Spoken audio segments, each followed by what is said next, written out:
Welcome to the Better Sleep Programme Session 4. In the last session, we looked at sleep efficiency and trying to get that up to 90%.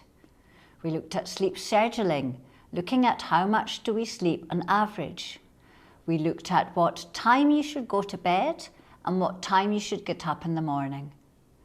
Remembering how important it is to do this 7 nights a week.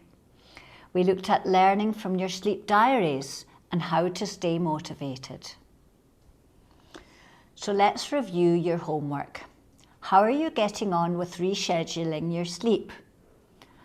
Are you going to bed at your planned bedtime? Are you going only when you're really tired? And are you remembering to get out of bed after 15 to 20 minutes if you have not fallen asleep? Are you waiting up till you're really tired before going back to bed? Are you using your wind down routine? People with insomnia often complain of an overactive mind in bed, a mind that you cannot switch off and begin to worry about everything and anything. Everything gets blown out of proportion. People can use bedtime to think things through and end up worrying and not being able to switch off. This can become a bad habit and can keep us from falling to sleep. Thoughts that keep us awake. Rehearsing and planning thoughts. Problem-solving thoughts. Thoughts about our health. Thoughts about sleeping or not sleeping. Thoughts about our bodies. Thoughts about thinking. Thoughts about noises. So, how can we manage our thoughts? Try to challenge or dispute your unhelpful thoughts and worries about not sleeping. Here are questions to help you challenge your thoughts. What evidence do I have for this thought? What evidence do I have against this thought? Am I predicting the worst case scenario? What is the most likely scenario? How does it affect me when I expect the worst? What happened before when I did not get enough sleep? So for example, an unhelpful thought, I'm never going to manage my work tomorrow, giving rise to feelings of hopelessness, defeat, fear, worry, and anxiety.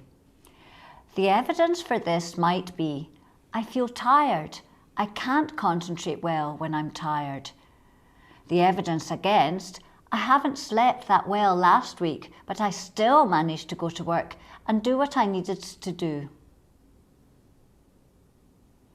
We can have some unhelpful thinking styles. All or nothing thinking. I either get a good night's sleep or none at all. Jumping to conclusions. I will not be able to do anything tomorrow if I don't get a good night's sleep. Catastrophizing. I will become unwell if I'm not able to sleep. Blaming. It's my fault that I can't sleep. Overgeneralization. I have not slept for months. Mental filter. I didn't sleep well for 3 nights last week. What about the other 4? Emotional reasoning. I feel tired. I must have not slept well last night. Magnification. I can no longer enjoy life without my normal sleep. Labeling. I am an insomniac. He is stupid. So what thoughts do you tend to have at night? How do these thoughts make you feel? What would be a more balanced and helpful thought? Please try and look at worksheet 4.1 to 4.3 on our website. How else can we manage our thoughts? We can use relaxation and imagery. Use relaxation exercises, controlled breathing and muscular relaxation. We can use guided imagery. This involves creating a story in your mind. This story must be pleasant, relaxing, vivid, and prepared in advance and practiced regularly. Consider this guided imagery exercise. What kind of imagery story might be good for you? Now, please refer to worksheet 4.4. Make your story vivid and clear, pleasant and enjoyable and relaxing. Practice until you're good at it. So what else can you do? If there is something that you can do about the problem you are worrying about, but you don't know where to start, use the problem-solving techniques. Problem solve using how versus why questions. Problem solving can help us think about our current problems in a different way. Being proactive and finding solutions will make us feel better. The more problems we solve, the less we will have to worry about. Clearly state the problem. What if I don't solve the problem? What if I do solve the problem? Brainstorm, choose the best option, work out a plan and put it into action, and then review. Give it a go. Think about something you have been struggling with lately. Make the problem as specific as you can. Try to follow the steps of the problem-solving techniques and make a plan allowing you to tackle the problem. What else can you do? Plan a time in your day dedicated to be your time for worry. This time should be preferably early evening, a few hours before going to bed to give yourself a chance to wind down. Sit down with a pen and paper. Write down all your worries. If possible, do some problem solving or make a to-do list. After you've decided on a worry period, every time you become aware of a worry, postpone thinking about it until your allocated worry time. At bedtime, remind yourself that you dealt with things that were stressing you out. You can come back to your worries tomorrow. If your worries are out of your control and you cannot do anything about them, try to let them go. Say to yourself, I don't have time to think about that right now. It can wait till I feel stronger. There is nothing I can do about my thoughts. I cannot stop them, but I can choose not to focus on them. To plan what time you will put your thoughts to rest, please find worksheet 4.5 on our website and try and plan what time would be best for you.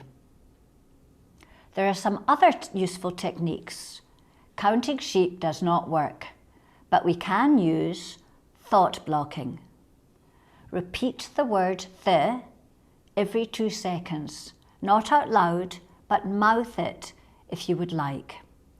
Continue doing this for around 5 minutes or so. It really does work. Also, paradoxical intention. Get comfortable in bed.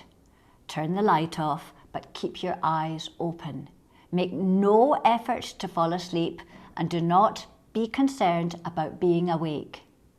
Tell yourself you are going to see how long you can stay awake. When your eyelids feel like closing, say to yourself, just stay awake for a couple of minutes. Don't force yourself to stay awake. Just relax and you will be surprised at the results. Also mindfulness, the art of non-judging, present moment awareness, paying attention to things that we ordinarily never give a moment's thought to. For example, our breathing, things around us. Paying attention without judging our experience as good or bad, liking or disliking it. With time and practice, we are able to notice feelings and thoughts rather than getting caught up in worrying about them, trying to escape from them or dwelling on them. There is a growing body of research saying how good mindfulness is for us, and gives us the ability to switch off from everyday stressors. Mindfulness is a different way of disengaging from or letting go of negative thinking. This can be used if you struggle with challenging your thoughts.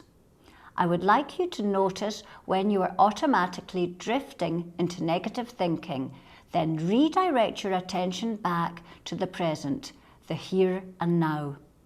Try and bring your attention to where your body is.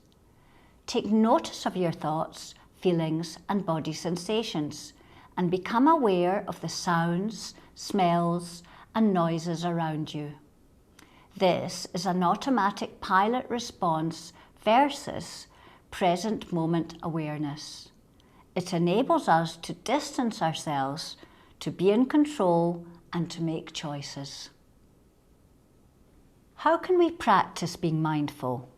We can do this when we are showering, walking, washing up, looking outside the window, eating, listening to music, sitting down, when calm or when in distress. For more on mindfulness, contact LifeLink on 0141 552 4434. So what have we covered this week?